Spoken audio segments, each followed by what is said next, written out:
fellow YouTubers and ship buffs out there. This is your old friend Comet Urban. Fuck, I'm sorry. I'm tired as hell and I feel like shit. I've been sick for the last several days. But I figured I would do this awesome book review for you. I was talking about this a while back, this book. So I figured, I'll do it right now. And that was RMS Lusitania, The Triumph of the Edwardian Age by Eric Sauder and Ken Marshall. This book was published by Waterfront Publishing. Joey! I am so sorry, that's my dog. My dog is just so annoying. This book was published by Waterfront Publication. It cost about £7.95, whatever. This book actually came from Europe.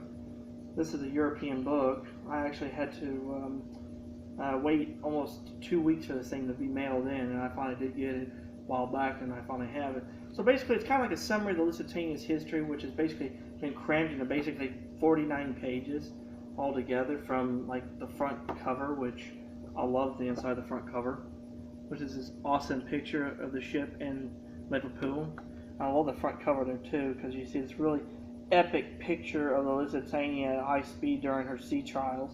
That is a fucking epic picture of the mighty liner. I mean, for being a book of, for being a short book, it was actually kind of an interesting read. And I would have to say, if you can get your hands on this, definitely buy it. It's about $10-15 on Amazon. It's not bad. I'm just going to warn you though, the wait period for this book, the wait on it, is going to be about between 1 to 2 weeks. So yeah, there's a little bit of waiting time for it. So that's the only thing I think really sucks. But it's got a lot of really awesome pictures in here. Not primarily of the ship. There's not many pictures of the ship, but there's a lot of pictures of her interior, which is quite nice. Let's see if I can try to flip it a little bit so you can see it. There's even some really cool illustrations in here of the time period. See? A lot of really nice pictures here. A lot of nice pictures of the inside of the ship. There's one here I thought was really cool if I could find it. No, I didn't find it. No, actually, hang on. No, that's not it. Well, that's an interesting picture looking at the top of the forward funnel. And there's the lifeboats and stuff. That's a really interesting picture. You don't really see that a lot of. Here it is. This picture of Lusitania. So there's a picture of Lucy at the front top. That was before the maiden voyage, because as you can see, there's that strip of white that runs to the tip of her bow that's not been painted black yet.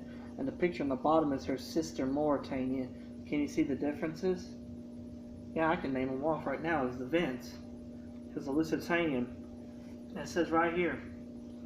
I can read this right here. It says, right here. On the left of the photo can be seen one of the Lusitania's hinge-top ventilators. This is the first and only time of this type of vent was used on a large transatlantic liner. It was eventually found that they could not withstand the rigors of service, as they failed and needed replacing. And what it was, because they were hinged, because the top of it was like a can, it was open, and when the wind would hit that top, it would snap it back. And so they always had to replace the tops of them. That's the problem. And it says, the large rounded scoop cow vents, such as those of the Mauritania, were substituted. These original hinge ventilators were responsible for giving the Lusitania a sleeker, less cluttered appearance than that of her sister. Compare the photos on the previous page, which I showed you. This is the topmost deck that terrified passengers climbed to the last stages of the sinking to escape the inevitable onslaught of the sea as the Lusitania foundered. And that was the thing, because in 1912, they replaced 4 of the hinge-top ventilators with the Mauritania-style cow ventilators. The 2 ventilators right behind the wheelhouse, and right in front of the third funnel, there was 2 more on each side. The port and starboard ones were also, port and starboard were installed too. And there's actually a really interesting photo of the bow here. And this is actually one of 2 pictures that show a very controversial design feature of the ship. And if I can find it, you see that thing right there, that coil rope? Underneath it is a mount for a machine gun. That's a machine gun mount. She had 4 of those on her forecastle deck, because the way she was designed, She was designed to be a fast-acting a raider ship, raider-type vessel, kind of like the Germans did with one of their liners. And here's some actual photographs. The last photographs of the ship, and that's actually the last photograph right there, Lusitania, sailing off on her 202nd crossing of the Atlantic. And yeah, and there's some actual illustrations of that done by Lusitania survivor Oliver P. Bernard. These are actually really cool looking sketches for just being real quick. It kind of gives you kind of a sense of urgency and a sense of chaos. And see, there's pictures of the end of the life of the ship here. And basically, and the last little part of the book here says, so amid the cold and filth, she rests on her side, dimly surveying a landscape that does not change, awaiting a landfall that never comes. It is difficult to imagine that this still and empty hulk was once the most wondrous creation of her age and the glory of an empire.